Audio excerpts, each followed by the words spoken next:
지난주에 이어서 사도행전의 말씀을 함께 살펴보겠습니다. 사실은 24장 24절부터 그 이하의 말씀을 함께 이어서 본문으로 해야 되는데 25장만 본문으로 정하였습니다. 우리 24장의 말씀을 보고 말씀을 나누겠습니다. 24장 24절과 25절의 말씀 같이 읽겠습니다. 수일 후에 벨릭스가 그 아내 유대 여자 드루실라와 함께 와서 바울을 불러 그리스도 예수 믿는 도를 듣거늘 바울이 의와 절제와 장차오는 심판을 강론하니 벨릭스가 두려워 대답하되 지금은 가라 내가 틈이 있으면 너를 부르리라 하고 26절은 이렇게 말합니다. 동시에도 바울에게서 돈을 받을까 바라는 거로 더 자주 불러 같이 이야기하더라. 지금 24장에서 25장으로 넘어가는 본문이 연결이 되어 있지만 이미 2년이라는 시간이 지난 시점입니다. 24장에서는 로마의 총독이 벨릭스였습니다. 그런데 25장에 오면 총독의 이름이 바뀌죠. 베스도가 부임하게 됩니다. 24장 27절에 보면 이태가 지난 후에 베스도가 벨릭스의 소임을 이어받았다고 이렇게 말씀해 주는 것을 우리가 알 수 있습니다. 구체적인 내용들은 여러분 꼭 본문을 잘 읽어보시면 좋겠습니다. 오늘은 본문에 등장하는 몇 사람의 인물들을 통하여서 저와 여러분이 그리스도인 된 저와 여러분이 하나님 앞에서의 신앙들을 좀 점검을 해보면 좋겠습니다. 바울은 가이사랴에서 벨릭스에게 전 총독이죠. 24장에 나오는 그 벨릭스에게 앞에서 자기의 신앙에 대해서 변증을 하고 가이사랴에 2년 동안 구속되어 있는 상태가 됩니다. 그 기간 동안 벨릭스는 바울을 자주 불러서 바울에게 자유를 주죠. 일종의 가택연금과 비슷한 그런 상황입니다. 우리 24장 23절 우리 지난주에 봤었는데 한번 다시 보겠습니다. 같이 읽겠습니다. 백부장에게 명하여 바울을 지키되 자유를 주고 그의 친구들이 그를 돌보아 주는 것을 금하지 말라 하니라. 아멘. 벨릭스 앞에 와서 대제사장과 장로들이 또 더들로라는 변사를 데리고 와서 바울에 대해서 고소를 하지만 바울에게 특별하게 잘못된 것이 없으므로 벨릭스가 바울에게 베푸는 그런 은혜인 것이죠. 하나님의 은혜 가운데서 바울을 지키되 자유를 주고 그의 친구들이 그를 돌보아 주는 것을 금하지 말라라고 말합니다. 그래서 바울은 2년 동안 가이사랴에 머무르게 됩니다. 우리가 이 말씀을 쭉 나누기 전에 먼저 살펴봤던 것처럼 바울은 성령의 감동 안에서 로마에 가야 될 것을 알게 되었고 그 이후로 인해서 예루살렘에 내려오고 예루살렘에서의 모든 하나님의 말씀을 따라 하나님의 뜻을 행한 후에 그는 로마에 가야 되겠다는 그 하나님의 메시지를 다시 확고하게 받게 됩니다. 우리 23장 11절을 한번 다시 읽고 말씀을 보겠습니다. 23장 11절입니다. 23장 11절 같이 읽겠습니다. 그날 밤에 주께서 바울 곁에 서서 이르시되 담대하라 네가 예루살렘에서 나의 일을 증언한 것 같이 로마에서도 증언하여야 하리라 하시니라. 아멘. 그렇습니다. 바울은 예루살렘에 왔을 때 하나님께서 바울에게 주께서 저녁에 밤에 나타나서 너도 어디에 서야 된다고요? 로마에 서야 된다고. 가이사 앞에 가서 증언을 해야 된다는 말씀을 그에게 줍니다. 그리고 나서 지금 2년이라는 시간이 흐른 시점이 된 것입니다. 우리가 오늘 처음으로 살펴보고자 하는 것은 이 벨릭스라는 사람입니다. 벨릭스라는 총독. 그 사람에 대해서 구체적으로 분석을 한다고 하기보다는 그 사람과 비슷한 모습들이 우리 안에 있지 않는가 거울 삼아 점검하고자 하는 겁니다. 우리가 24장에서 읽었던 것처럼 바울이 벨릭스에게는 드루실라라는 유대인 여자가 아내로 되어 있습니다. 벨릭스는 로마 사람이지만 드루실라라는 그 유대인의 여자로 아그리빠 왕의 딸이었습니다. 그런데 이 드루실라가 다른 작은 나라의 왕에게 시집 갔다가 그 가운데 좀 많은 일들이 있는데 그 다음에 벨릭스에게로 제가한 겁니다. 벨릭스가 술수를 부려서 그를 자기 아내로 삼게 된 겁니다. 유대인들이 마음을 얻고자 함이죠. 그래서 드루실라는 하나님에 대해서 어느 정도 알고 있었을 것으로 이해가 됩니다. 그래서 드루실라로 인해서 그는 바울에게서 그 복음에 대해서 믿고자 했다고는 말할 수 없지만 자주 듣고자 했던 것 같습니다. 그래서 바울이 그에게 갔을 때 의와 절제와 장차오는 심판에 대해서 강론을 하죠.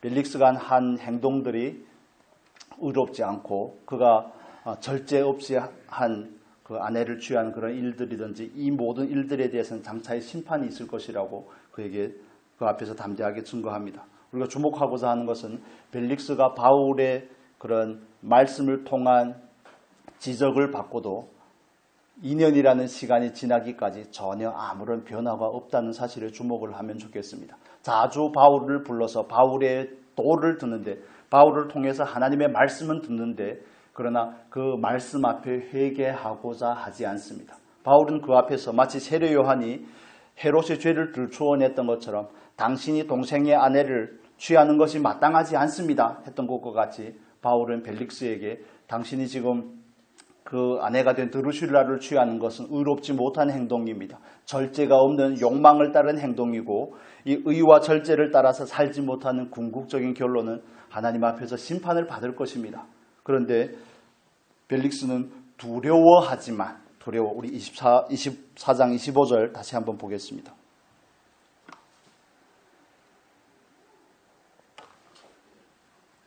같이 읽겠습니다. 바울이 의와 절제와 오는 심판을 강론하니 벨릭스가 두려워하여 대답하되 지금은 가라 내가 틈이 있으면 너를 부르리라 하고 아멘. 지금은 가라. 마음에 두려운 마음은 가지고 있지만 즉시 그 말씀 앞에 회개하기는 싫은 겁니다. 지금은 가라. 내가 기회가 있으면 또 부르겠다고 하고 자주 부르지만 2년이 못 돼서 이 벨릭스는 총독의 직위에서 잘리게 됩니다. 유대인들을 대하는 태도에 있어서 지나치게 잔인하게 행한 것으로 인해서 네로 황제 때문에 파면을 당하게 되고 결국에는 요세푸스의 기록에 따르면 79년도 이탈리아의 그 로마에 갔을 때 거기서 화산 폭발로 인해서 죽었다고 이렇게 보통 전해집니다. 우리가 여기 와서 다시 돌아봐야 될 부분들은 저와 여러분에게는 벨릭스와 같은 태도가 있지 않은지를 살펴보고자 하는 것입니다. 말씀 앞에 있을 때 우리는 말씀 앞에 얼마나 신속하게 반응을 하는지를 살펴야 됩니다.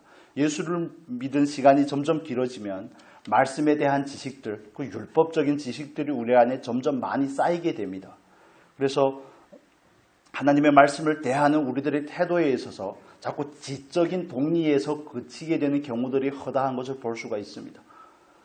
깨달음의 자리에 머무르는 것과 같은 것이죠. 벨릭스가 말씀을 듣고 자기 마음에 두려움이 있었는데 그 두려움을 따라서 하나님 앞에 그 장차올 심판을 대하는 마음으로 회개하고 말씀 앞에 부복하고 엎드리는 것이 아니라 그냥 두려움으로 그치는 겁니다. 또 내일로 미루어 두는 겁니다. 그러다가 벨릭스는 결국 하나님께서 그에게 준 그 은혜를 잃어버리는 결과를 초래하게 됩니다.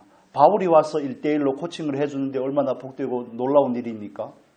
그런데 여러분 우리가 주목해야 될 것은 이런 겁니다. 누가 나에게 복음을 전해주든지 그 사람이 유명한 사람이든지 누가 되었든지 그 말씀을 대하는 우리들의 태도가 바르게 정해져 있지 아니하면 바르게 정렬이 되어 있지 아니하면 아무리 좋은 말씀을 들어도 아무 소용이 없더라는 겁니다. 말씀 자체의 능력을 부인하고자 하는 것은 아닙니다. 그러나 그 말씀이 내 종류의 밭에 떨어졌을 때 좋은 땅에 떨어진 그 말씀만이 열매를 맺는 것을 우리가 보게 됩니다. 여러분은 어떻습니까? 여러분은 하나님의 말씀을 듣고 나서 그 말씀 앞에 바로 엎드리기를 원하십니까? 말씀 앞에 바로 회개하고자 하십니까? 듣기는 속히 하는데 행하기는 더디하는 것은 아닙니까? 우리가 하나님 앞에 나와서 말씀을 듣는다는 것은 하나님 앞에 나와 예배한다는 것은 나를 버리는 행위입니다. 하나님의 말씀을 듣는다는 것은 예수님께서 겟세마네에서 기도할 때 그러셨던 것처럼 당신의 뜻이 이루어지기를 원합니다라는 태도로 하나님 앞에 나오는 겁니다. 하나님 내 생각이 있고 내 계획이 있으니 하나님께서 내 계획과 내 생각을 이루어 주십시오. 내 욕망을 만족하게 내 욕망을 이루어 주십시오 하는 그런 태도가 아니라 하나님 앞에 나올 때는 늘 말씀이 우선이 되어야 되는 줄로 믿습니다. 듣고 두려워하는 자리에 머무르면 아무 의미가 없습니다. 말씀을 들으면 보통 여러 가지 반응들이 있습니다. 베드로의 설교를 듣고 5천 명이 회개한 것과 같이 말씀을 듣고 마음에 찔리면 그들은 회개하는 일종의 무리가, 한 부류의 무리가 있는가 하면 스데반이 설교를 듣고 나서는 어쩝니까? 그 마음에 찔려 오히려 돌을 들어 그를 치려고 합니다. 또 벨릭스와 같이 말씀을 듣고 두려워하기는 하지만 내일로 자꾸 미루는 겁니다. 왜 미룰까요? 그 쾌락을 자꾸 즐기고 싶은 겁니다. 내 안에 그 욕망을 따라서 살고 싶은 겁니다. 그래서 우리는 말씀 앞에서 바르게 반응할 수 있어야 됩니다. 우리가 하나님의 은혜로 하나님의 자녀가 되었지만 얼마나 말씀 앞에 바르게 신속하게 반응하는지에 대해서 늘 살펴야 됩니다. 경계를 가지셔야 되는 부분들입니다. 우리 야고보서의 말씀 잠깐 보겠습니다. 야고보서 1장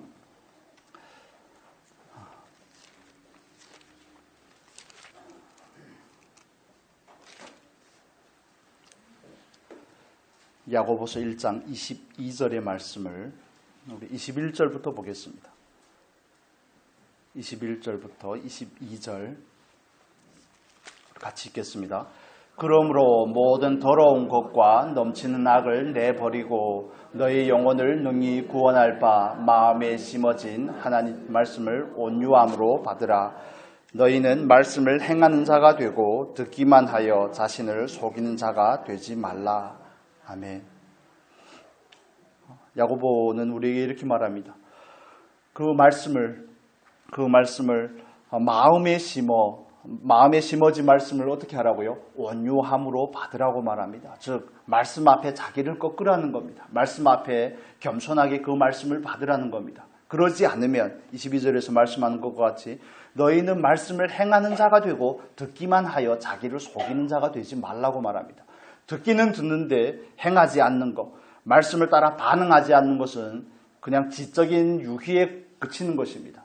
듣고 그냥 머리로 깨닫는 것으로 만족하고 그 마음에 조금 말씀으로 인한 안위로 인해서 만족하는 자리에 머무르게 되는 겁니다. 그런 사람은 자기를 속이는 사람입니다. 여러분, 하나님께서 우리에게 말씀하실 때에는 우리에게 말씀을 따라 우리의 잘못을 지적을 한다든지 성령으로 말미암아 우리 안에 잘못들을 들추어내고 말씀에 대한 깨달음을 줄 때는 우리를 말씀대로 살게끔 하기 위한 하나님의 목적이 있음을 믿으셔야 됩니다. 우리는 말씀을 듣기만 하는 자가 아니라 말씀을 따라 살기 위해서 하나님께서 각양 통로를 통하여서 우리에게 말씀하신다는 사실에 대해서 기억을 하셔야 됩니다. 기회가 늘 있는 것은 아닙니다. 바울이 늘 벨릭스 곁에서 그가 부를 때마다 와서 그에게 하나님의 나라의 도를 전할 수 있는 것이 아닙니다. 기회는 늘 유한한 것입니다. 저와 여러분에게 다 마찬가지죠. 그래서 스스로를 점검을 해보면 좋겠습니다. 나는 말씀을 듣고 행하기에 급급한 사람인지 아니면 말씀을 듣기만 하고 깨닫기는 깨닫는데 마음의 두려움은 가지는데 자기를 속이는 자가 된 것은 아닌지. 그렇다면 우리는 말씀이 우리에게 주어진 그 말씀의 목적을 이루지 못하는 것입니다. 즉 말씀이 땅에 떨어졌을 때 마치 길가밭과 같이 혹은 돌짝밭과 같은 그런 상태가 되어서 우리에게 준 그 말씀의 목적이 이루어지지 않고 하나님께서 우리에게 은혜를 베푸셨지만 은혜가 헛되이 되는 겁니다. 스스로를 점검을 해보시면 좋겠습니다. 말씀 앞에서 나는 과연 어떻게 반응하고 있는가? 여러분이 잘 아시는 것처럼 통일 이스라엘에는 3명의 왕이 있습니다. 처음 왕은 누굽니까? 사울이죠. 백성들이 추대를 따라서 하나님의 허용하심으로 그가 왕이 됩니다. 40년이라는 동안 왕으로 재위하는 기간 동안 그는 거의 한 13년이라는 시간을 다윗을 죽이는 일에 급급하게 됩니다. 사실 사울이 하나님 앞에서 두 번의 잘못밖에 없습니다. 한 번은 그 잘못이 작다는 것이 아니라 작은 죄를 범하였다는 것은 아니지만 한 번은 월권을 한 것이죠. 왕인데 제사를 드린 것입니다. 두 번째는 뭡니까? 하나님의 말씀에 온전히 순종하지 않은 겁니다. 하나님의 말씀에 순종하지 않는 것 때문에 사울은 결코 그 왕위에서 버림을 받게 됩니다. 실제적으로 죽기까지의 시간은 10몇 년이라는 시간이 더 왕위에 있었지만 그렇지만 하나님 앞에서는 그가 버림받은 자가 된 것입니다.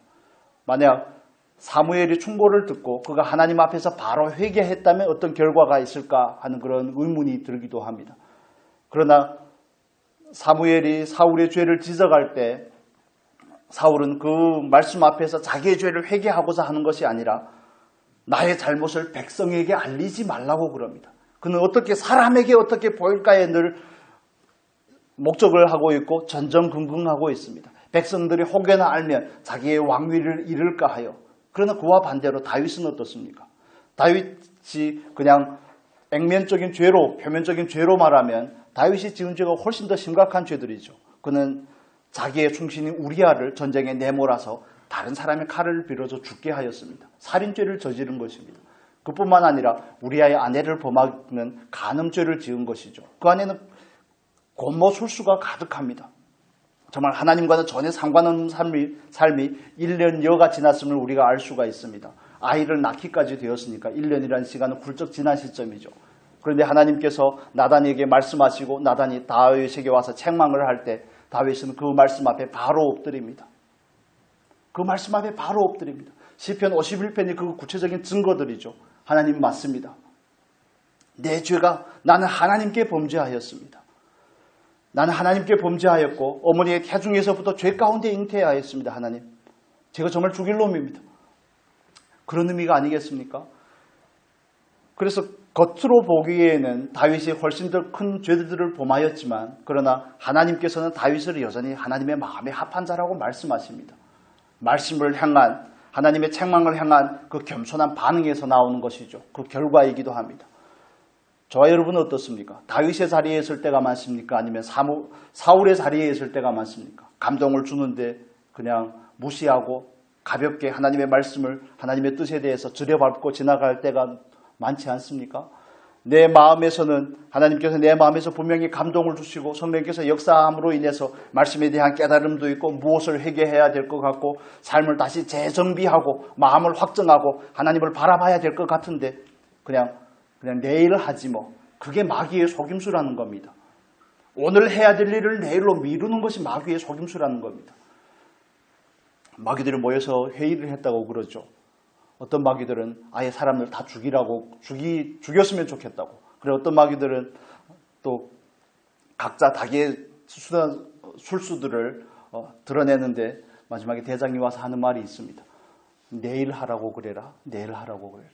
아무리 많은 것을 깨닫고 많은 것을 알게 되고 어떤 감동을 받았고 그런데 내일로 미루라고 그래라. 그게 마귀의 일입니다. 마귀는 오늘도 저와 여러분에게 그렇게 유혹하는 것이죠. 다음 주일에도 예배를 드릴 수 있는데 다음 주일에도 하나님께서 말씀하겠는데 내일 깨닫고 내일 깨달은다 내일도 하나님께서 나에게 감동을 주실 텐데 아니요, 내일은 없습니다. 우리에게 주어진 날은 오늘뿐이라는 사실에 대해서 경계를 가지시고 오늘 나에게 말씀하시는 그 하나님 앞에 지금 당장 바로 하나님 앞에 우리의 죄를 회개하고 하나님 앞에 엎드리는 은혜가 있기를 축복합니다. 그래야 기회가 되는 겁니다. 은혜가 되는 겁니다. 그러지 않으면 모든 것은 그냥 헛되이 흘러가고 마는 것입니다. 두 번째 예를 들어보겠습니다. 본문에 와서 다시 한번 보도록 하겠습니다. 25장의 본문에 와서 보겠습니다. 25장 3절 2절과 3절 보겠습니다. 2절과 3절 같이 읽겠습니다.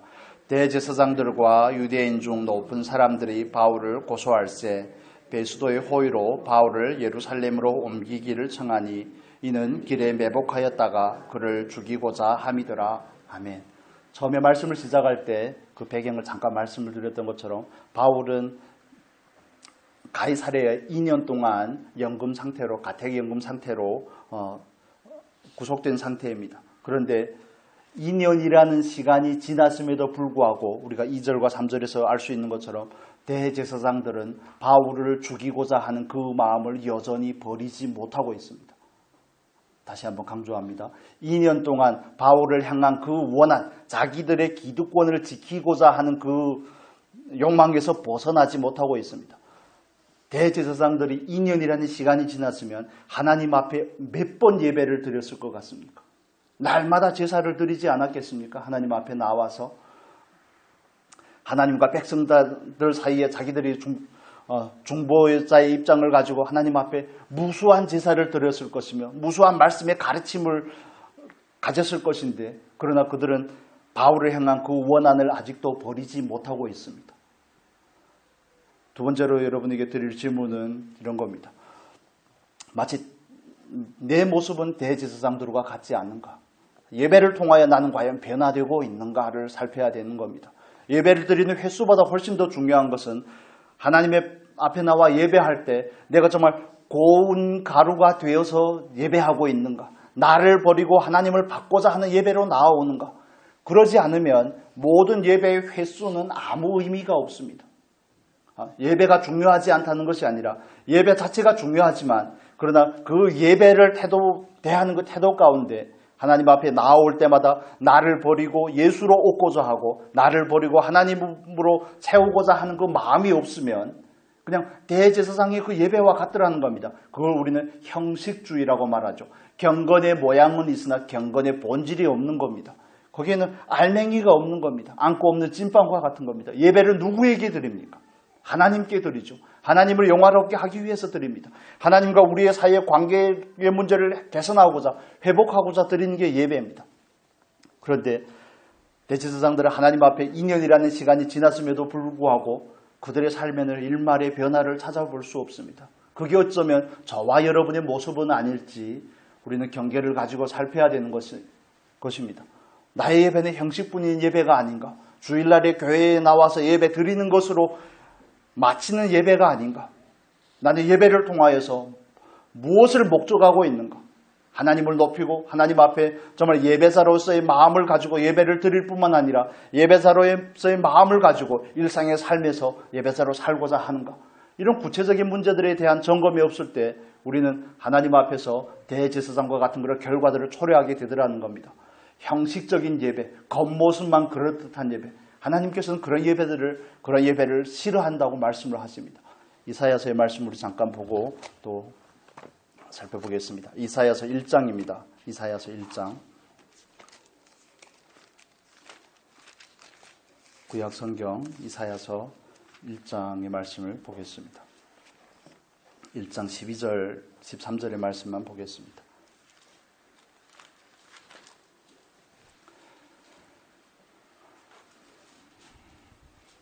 이사야 1장 12절에서 13절 우리 같이 읽겠습니다.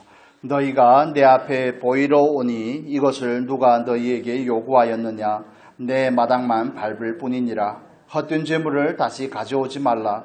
분향은 내가 가증히 여기는 바요. 월삭과 안식일과 대회로 모이는 것도 그러하니 성회와 아울러 악을 행하는 것을 내가 견디지 못하겠노라. 14절에 이렇게 말합니다. 내 마음이 너희의 월삭과 정한 절기를 싫어하나니 그것이 내게 무거운 짐이라. 내가 지기에 곤비하였느니라. 중요한 문제는 그들이 하나님 앞에서 죄의 문제를 해결하지 않고 있다는 것입니다. 여전히 죄를 품은 채, 그래서 15절에서 하반절에는 이렇게 말합니다. 너희 손에 피가 가득함이라. 진정한 죄를 향한 회개가 없이 하나님 앞에 나와 형식적인 예배만 드리는 것, 형식적인 제물만 드리는 것은 하나님께서 연락하실 수가 없다는 겁니다. 우리가 하나님 앞에 나와 예배할 때도 이런 부분에 대한 구체적인 점검이 있어야 됩니다.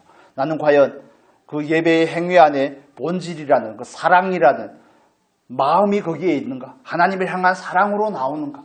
그 사랑과 은혜에 대한 감격으로 하나님을 향한 감사로 이 자리에 나오는가? 아니면 마지못해 나오는가? 이 자리에 마지못해 나오시는 분은 없으리라고 생각을 합니다. 그렇지만 하나님께서는 각자의 믿음의 분량을 따라 저와 여러분에게 요구하는 바가 다릅니다. 그 누군가에게는 예배에 나오는 것만으로 하나님께서 잘하였다고 말씀하실 수 있겠죠. 그러나 그 누군가에게는 예배에 나오는 것뿐만 아니라 너의 마음에는 중심이 있는가를 물어보실 겁니다. 너의 예배에는 신령과 진정이 있는가를 물어보실 것입니다. 성령의 감동하심과 진리가 있는 예배였느냐를 우리에게 질문을 하실 것입니다. 그렇다면 각자의 양심 안에서 우리는 하나님 앞에 하나님께서 주시는 그 말씀 앞에서 자기의 양심을 점검을 해야 됩니다. 성령의 빛비춤 안에서 점검하는 은혜가 있었으면 좋겠습니다. 내 양심에 과연 자유로운가? 오늘 내가 드린 예배를 과연 하나님께서 받으셨을 것인가에 대한 질문을 가지셔야 됩니다. 이 부분에 대한 것은 대제사장에 관해서 우리가 지금 나누고 있지만 저 스스로에게도 이 문제가 가장 중요한 부분의 문제입니다. 가장 두려운 문제이기도 하죠. 반복하여서 하나님 앞에서 하나님을 섬기고 예배를 인도하고 하는 이런 일들을 하지만 그게 정말 그냥 지난주에 우리가 나누었던 것처럼 그냥 이래사래에 머무르고 거기에는 하나님을 향한 바른 목적과 동기와 사랑과 은혜를 향한 감격이 없이 그냥 한다면 그냥 말을 한 겁니다. 그냥 말을 한 겁니다. 그냥 예배라는 형식을 인도한 겁니다. 그러나 우리는 하나님 앞에서 형식적인 예배자가 되고자 해서는 안 됩니다. 나오는 것도 중요하지만 그 본질이 거기에 있는가를 우리는 늘 살펴야 되는 겁니다. 어떻게 예배를 그렇게 반복해서 드리는데 하나님 앞에서 일말의 변화가 없을 수가 있습니까? 과연 그들이 구원을 받은 사람인가 하는 이런 질문을 가질 수도 있겠지만 구원받은 저와 여러분에게서 우리는 예배를 통하여 나는 과연 얼마나 변화받고 있는가? 하나님 앞에 얼마나 엎드리고 나의 삶에서는 구체적인 그 예배의 증거들이 나타나고 있는가를 살펴볼 때 우리가 과연 바르게 예배하였느냐라는 그 질문에 대한 답을 얻게 될 것입니다. 여러분의 예배는 어떻습니까? 여러분은 하나님 앞에 나오실 때마다 어떤 마음의 자세를 가지고 나옵니까? 무엇 때문에 나옵니까? 무엇을 위해서 나옵니까? 무엇을 얻고자 하십니까? 이런 부분에 대해서 우리가 바르게 정리가 되어 있지 않으면 그냥 모든 것이 다 허투루 흘러갈 수밖에 없습니다. 대제사장의 모습이 저와 여러분의 모습이 아닌지 스스로의 기득권을 지키고자 하는 그 욕망에 사로잡혀 그는 정말 하나님 앞에서 눈먼 자입니다. 우리도 그럴 수 있음에 대해서 경계를 가지셨으면 좋겠습니다. 형식적인 것 말고요. 정말 거기에 마음이 있는가, 중심이 있는가를 살펴보셨으면 좋겠습니다.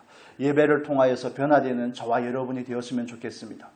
정말 하나님께서 진정으로 받으시기를 원하는 예배가 뭡니까? 우리가 예배의 부름을 같이 선포하면서 나눴던 것처럼 선포했던 것처럼 로마서 12장 1절의 말씀처럼 그러므로 형제들아 내가 하나님의 모든 자비하심으로 너희를 권하노니 너희 몸을 하나님이 기뻐하신 거룩한 산 제물로 드리라. 나를 드리는 게 예배입니다. 그래서 하나님 앞에 나오는 번제는 온전히 드리며 소제는 고운 가루로 드리게 되어 있습니다. 예배를 드리기 전에 나의 모습과 예배를 드리고 난 나의 모습이 달라야 된다는 겁니다. 깨달음에서 다르고 각오에서 다르고 하나님을 대하는 태도에서 말씀을 대하는 태도에서 변화가 있어야 된다는 겁니다. 구체적인 점검이 있었으면 좋겠습니다. 그리고 또 한 부류의 사람들은 우리가 지난주에 살펴봤던 부분인데 지난주에 우리가 살펴볼 때 바울을 길에서 암살하고자 하는 40명의 무리들이 있었던 것을 볼 수 있습니다. 오늘도 대제사장과 장로들이 베수도에게 바울을 예루살렘으로 데리고 와서 심판하면 어떻겠습니까? 하는 그런 건의를 하는데 그러나 그 건의는 표면적인 것이고 그 내면에는 뭐가 있습니까? 길에서 바울을 암살하고자 하는 겁니다. 바울을 죽이고자 하는 이 무리들도 2년이라는 시간이 지났음에도 불구하고 여전히 바울을 죽이려는 그 악한 생각에서 벗어나지 못하고 있는 것을 볼 수 있습니다. 그들은 종교적인 열심에 눈먼 사람들입니다. 지난주에 이 부분을 많이 말씀을 드렸기 때문에 그냥 간략하게만 말씀을 드리겠습니다. 우리가 하나님을 섬기는 그 섬김은 말씀에 근거하는 섬김이어야 되는 줄로 믿습니다. 그래서 말씀하는 바에 대해서 하나님의 말씀에 대해서 바른 지식과 이해를 가지고 하나님을 섬기는 것입니다. 하나님께서 말씀하신 방법을 근거로 하여 하나님께서 원하시는 대로 하는 것입니다. 그리고 우리가 여기에서 살펴봐야 될 것은 그들이 행하는 표면적인 대제사장이 되었던 벨릭스가 되었던 바울을 죽이고자 하는 암살하고자 하는 이 무리들이 되었던 그들이 궁극적으로 하고자 하는 것은 표면적인 것은 자기들의 욕망과 기득권과 종교적인 열심을 위한 것이지만 그러나 그 배후에는 뭐가 있습니까? 그 배후에는 마귀의 역사가 있다는 사실을 우리가 간파해야 되는 겁니다. 마귀는 겁나게 집요합니다. 절대 포기하는 일이 없습니다. 에덴에서는 아담과 하와를 유혹해서 무너뜨리더니 하나님의 아들이신 예수 그리스도께서 사람의 몸을 입고 이 땅에 오셨을 때는 둘째 아담인 예수 그리스도를 걸어서 무너뜨리려고 합니다. 똑같은 방법으로. 그리고 누가복음에는 이렇게 말합니다. 마귀가 잠시 예수를 떠나니라. 자기가 주님을 시험하는 일에 실패하고 나서 잠시 떠나니라고 말씀합니다. 베드로전서 5장 8절에서는 뭐라고 말합니까? 마귀가 두루 다니면서 삼킬 자를 찾는다고 말씀을 합니다. 그는 오늘도 마귀의 구체적인 수단과 통로들이 여러 가지가 있지만 그는 오늘도 그리스도인들은 넘어뜨리야 하는 일, 다른 말로 하면 하나님께서 그리스도인들을 통해서 하나님의 뜻을 이루고자 하는 그 거룩하신 하나님의 뜻을 회방하고자 합니다. 그 가운데 저와 여러분이 있기 때문에 저와 여러분을 무너뜨리려고 하는 겁니다. 하나님의 복음을 로마에까지 전하는 그 일이 하나님의 뜻인데 그 일에 바울이 있기 때문에 그들은 갖가지 명목을 빌어서 바울을 죽이고자 제거하고자 하는 것입니다. 여러분 그 배후에 있는 마귀의 역사에 대해서 눈치를 채셨으면 좋겠습니다. 그래서 우리는 이렇게 질문을 할 수가 있습니다. 나는 하나님 앞에서 과연 선한 통로로 쓰임받고 있는지 아니면 악의 통로로 쓰임받고 있는지 하나님의 자녀이지만 여전히 하나님의 뜻을 따라 쓰임을 받는 것이 아니라 하나님의 나라와 교회의 공동체의 화목이나 하나님을 드러내는 일들의 회방의 통로가 될 수 있음에 대해서 이해를 하셔야 됩니다. 그들은 유대인들입니다. 하나님을 자기들의 하나님이라고 섬기는 유일한 하나님이라고 섬기는 그 무리들입니다. 그렇지만 그 안에 불순한 동기들이 있어서 그들은 마귀의 통로로서 지금 바울을 죽이고자 하는 겁니다. 저와 여러분도 자칫하면 그럴 수 있음에 대해서 이해를 하셔야 됩니다. 여러분 사울의 예를 들었지만 사울이 표면적으로 하는 일은 다윗을 죽이고자 하는 것이죠. 자기의 시기와 질투에서 비롯된 것입니다. 그건 표면적인 것입니다. 그 더 깊은 영적인 의미에는 뭐가 있습니까? 하나님은 여자의 후손으로 예언한 그 예수 그리스도를 다윗의 혈통을 따라 보내시고자 하는 것입니다. 그런데 다윗이 죽는다는 것은 하나님의 계획과 목적이 회방받는다는 중요한 문제가 거기에 대두가 되는 것입니다. 헤롯이 예수님께서 태어나셨을 때 예수님을 죽이고자 하는 것도 마찬가지 같은 원리입니다. 성경에서는 우리에게 일관되게 이 부분에 대해서 말씀하고 있습니다. 거룩하신 하나님의 뜻이 있습니다. 그 거룩하신 하나님의 뜻을 위하여 하나님은 사람을 통하여 그 뜻을 이루기를 원합니다. 그런데 마귀는 끊임없이 그 통로된 사람에 대해서 역사하고 그 사람을 제거하고자 합니다. 하나님의 뜻을 회방하기 위함입니다. 우리도 하나님 앞에서 정말 선한 통로로 쓰임받을 수 있기를 축복합니다. 굉장히 중요한 부분의 문제입니다. 우리는 하나님 앞에서 어떻게 드려질 수 있는가, 어떻게 참여될 수 있는가 하는 부분에 대해서 점검을 하시면 좋겠습니다. 마지막으로 살펴볼 것은 바울에 관하여서 살펴보겠습니다. 11절의 말씀을 다시 읽겠습니다. 본문 11절의 말씀 11절 같이 읽겠습니다. 만일 내가 불의를 행하여 무슨 죽을 죄를 지었으면 죽기를 사양하지 아니할 것이나 만일 이 사람들이 나를 고발하는 것이 다 사실이 아니면 아무도 나를 그들에게 내줄 수 없나이다. 내가 가이사께 상소하노라 한데 벨릭스가 되었던 베수도가 되었던 바울에게 죄가 없다는 사실에 대해서 너무 잘 아는 일입니다.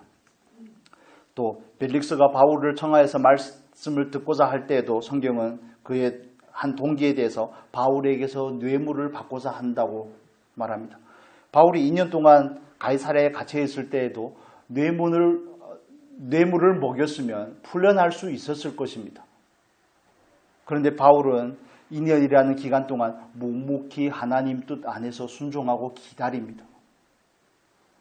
바울에게 있어서 풀려나는 일보다 더 중요한 것은 로마에 가서 복음을 증거하는 일입니다. 바울에게 있어서 복음을 증거하는 일이 목적이 되어 있습니다. 그렇다면 바울은 자기에게 준 모든 자원을 동원하여서 하나님의 뜻을 이루는 데 집중하는 것을 우리가 볼 수 있습니다. 그게 오늘 방금 우리가 읽었던 가이사께 상소하노라 하는 상소할 수 있는 권리죠. 그건 로마의 신분을 가진 로마의 시민권을 가진 사람에게만 주어질 수 있는 권리입니다. 그가 뒤에서 뇌물을 쓰고 사람을 찾고 하면 풀려날 수 있는 여지도 있었을 것입니다. 그렇지만 바울에게 있어서 풀려나고 풀려나지 않고는 중요하지 않습니다. 바울에게 있어서 중요한 것은 로마에 가서 하나님의 뜻을 따라 복음이 로마에까지 전파되게 하는 데 있습니다. 그래서 중요한 부분은 이런 것이죠. 나는 무엇을 목적으로 삼고 있는가가 중요한 것입니다. 무엇을 목적으로 삼고 있으며 그 목적을 위해서 나에게 주어진 모든 자원을 동원하고 있는가가 중요한 것입니다. 하나님은 저와 여러분을 청지기로 부르셨습니다. 복음을 수호하고 또 우리를 그리스도의 사도로 부르셨습니다. 제자로 불렀습니다. 복음을 전하는 통로로 우리를 부르신 것입니다. 그렇다면 하나님의 목적을 나의 목적으로 삼는다면 그 목적을 위하여 나의 모든 것을 내놓을 준비가 되어야 되는 것이 맞습니다. 물론 정도의 차이는 있습니다. 어떤 사람은 온전히, 어떤 사람은 10%가 되었든 50%가 되었든 정도의 차이가 있겠죠. 헌신의 정도의 차이가 있습니다. 그럴 때마다 우리가 질문을 해봐야 될 것이 있습니다. 나는 하나님께서 나에게 주신 축복과 은혜를 어디에 쓰고자 하는가? 나는 하나님께서 나에게 주신 그 모든 은혜의 목적을 알고 있는가? 그 은혜의 목적을 따라 나에게 주신 축복과 은혜를 사용하고자 하는가에 관한 부분의 문제입니다. 그것은 바른 목적이 우선되었을 때 따라오는 구체적인 반응인 것입니다. 그래서 하나님께서 나에게 주신 것을 하나님을 위해서 쓰고자 하는 그 목적 안에서 그 소원이 바르게 정렬이 되어 있을 때만이 그런 고백과 그런 구체적인 행동들을 할 수 있습니다. 저와 여러분은 어떻습니까? 하나님께서 우리에게 주신 모든 축복과 은혜는 하나님을 향한 선으로 하나님의 뜻과 연결이 되어 있습니까? 그냥 내가 누리고 내가 만족하고 내가 행복하고 하는데 모든 중심에는 내가 있는 것은 아닌지, 바울에게 있어서는 내가 없습니다. 자기가 풀려나든 죽든 살든 그건 바울에게 있어서 중요한 부분의 문제가 아닙니다. 그에게 있어서는 늘 주님이 있습니다. 주님께서 뭐라고 하셨는가? 주님께서 나를 지금 로마에 보내는 과정 가운데 있기 때문에 그는 감옥에 있든 풀려났든 아무것도 그에게 있어서 중심이 될 수 있는 것이 없습니다. 중요한 것이 없습니다. 그에게서 가장 중요한 것은 로마에 가서 하나님의 뜻을 따라 복음을 증언하는 일입니다. 하나님의 목적이 그의 목적이 된 것입니다. 저와 여러분도 하나님 앞에서 우리에게 주신 모든 자원을 가지고 하나님을 향하여서 온전히 쓰임받기 위해서는 하나님의 목적을 나의 목적으로 삼아야 됩니다.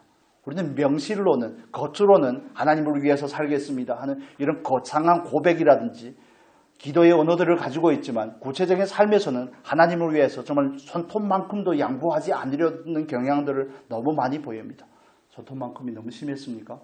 요만큼도 조금 늘려서 정말 많은 부분들을 자기를 위해서는 정말 별것을 다 하는데 하나님을 위해서는 내놓는 일에 너무너무 인색합니다. 왜 그럴까요? 청지기라는 사실을 망각해서 그렇습니다. 하나님께서 나를 청지기로 부르셨다는 사실에 대해서 잊었기 때문에 그렇습니다. 잊다 보면 잃는다고 그랬죠. 잊었기 때문에 그렇습니다. 하나님께서 나에게 주신 것이 모두 하나님으로부터 비롯되었는데 그것을 가지고 무엇을 하고 있는지에 대한 구체적인 질문들을 가지지 않아서 그렇습니다. 이번 한 주간 중국에 가서 화요일부터 금요일까지 강의를 하는데 어르신들이 계시는데 죄송하지만 늙었나 하는 생각이 많이 들었습니다. 예전에 하루에 9시간씩 강의를 하고 해도 다리가 붓고 그런 일이 없었는데 저녁이 되면 다리가 퉁퉁 붓는 겁니다. 그래서 호텔에 가서 있는 부분이 좀 안전상의 문제가 좀 있어서 교회에 있었습니다. 교회 방이 하나 있어서 거기에서 먹고 자고 그냥 교회 밖을 전혀 나가지 않고 모임할 때는 교회 대문을 닫아 걸고 그 안에서 모임을 하고 그러는데 아침이면 8시부터 시작을 해서 저녁에 거의 한 10시까지 오전에 하고 오후에 하고 저녁에 하고 이런 식으로 하는데 그리고 10시에 끝나면 샤워하고 자려고 한 11시쯤에 누우면 새벽이면 4시면 깨는 겁니다. 왜 그렇게 잠이 안 오는지. 제가 간 곳이 조금 시골 쪽인데 그 동네에 닭들은 빨리 일어나더만요. 닭 울음소리가 바로 그 교회 뒷집에 있는 개가 어떻게 짖어대는지. 그리고 몸이 좀 부대끼는 겁니다. 몸이 힘들더라고요. 다리가 붓고 제대로 자지 못하고 피로가 풀려야 되는데 그래도 어떻게 사역을 하는 것을 은혜 가운데서 하겠는데 하루 세 끼를 먹어야 되는 것이 제일 힘듭니다. 워낙 정이 많은 동네라서 안 먹으면 은혜를 못 받습니다. 먹어줘야 되는 겁니다. 아침부터 시작해서 그들의 생활 습관을 따라서 고추장이 얼마나 먹고 싶은지 모릅니다. 하루 이틀이 지나면 아침부터 나는 아침을 안 먹는다고. 나는 원래 아침을 안 먹고 점심과 저녁만 먹는데 저녁도 적게 먹는다고. 그런데 아니라는 거죠. 로마에 왔으면 로마의 법을 따르라. 그래서 아침부터 시작해서 정말 하루 세 끼를 고기를 갖다 대는데 먹긴 잘 먹었지만 죽을 뻔했습니다. 먹는 게 너무 힘든 겁니다. 자지 못하지, 먹는 게 힘들지. 제가 고생했다는 것을 말씀드리려고 하는 것이 아니라 그러면서 늘 하나님 앞에서 자꾸 가졌던 생각이 있습니다. 그래서 쉬는 시간에 가졌던 생각이 다음이 없을 수도 있겠구나. 다음이 없을 수도 있겠구나. 주어진 이 시간 안에 나에게 준 것을 다 부어야 되겠구나. 하나님께서 나에게 주신 모든 것을 이 자리에서 다 붓고 가야 되겠구나. 하라고 하시는 것만큼. 그래서 쉬는 시간을 이렇게 15분씩 가지는데 1시간 반 하고 15분 쉬고 1시간 반 하고 15분 쉬고 이렇게 한 15분 쉴 때 제 방에 와서 잠깐 누우면 바로 잡니다. 5분. 그래서 또 5분 지나면 또 바로 깨나게 하고 하는 그런 은혜들이 있었는데 그래서 나에게 준 것을 다 붓고 가야 되겠구나. 다음이 없을 수도 있겠구나. 나는 청지기로 부름을 받았구나. 하나님께서 나에게 준 것을 나를 위해서 쓰지 않고 그들을 위해서 써야 되겠구나 하는 이런 생각들. 그런 생각을 주신 하나님께 감사한 거죠. 그래서 그렇습니다. 더 얘기하면 올 것 같아서 우리는 하나님 앞에 청지기로서의 마음을 가지고 있는가? 온전하다는 것을 말씀을 드리는 것이 아닙니다. 그 마음의 중심을 말씀을 드리는 겁니다. 하나님의 주신 것으로 호의호식을 하는데 하나님의 나라와 하나님의 교회와 정말 연약한 지체들을 돌보는 일의 뒷전이라면 나는 아직도 육체에 속한 그리스도인입니다. 육신에 속한 그리스도인이어서 자기밖에 아직 모르는 겁니다. 어린 아이와 같은 겁니다. 어린 아이와 같은 겁니다.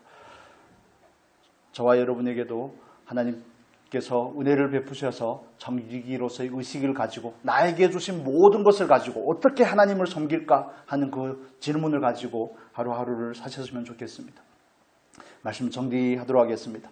나에게는 벨릭스와 같은 그런 모습들이 없는가? 나는 회개하기에 급급한가? 아니면 늘 하나님의 말씀을 그냥 지적인 만족을 위한 일종의 수단으로 삼는가?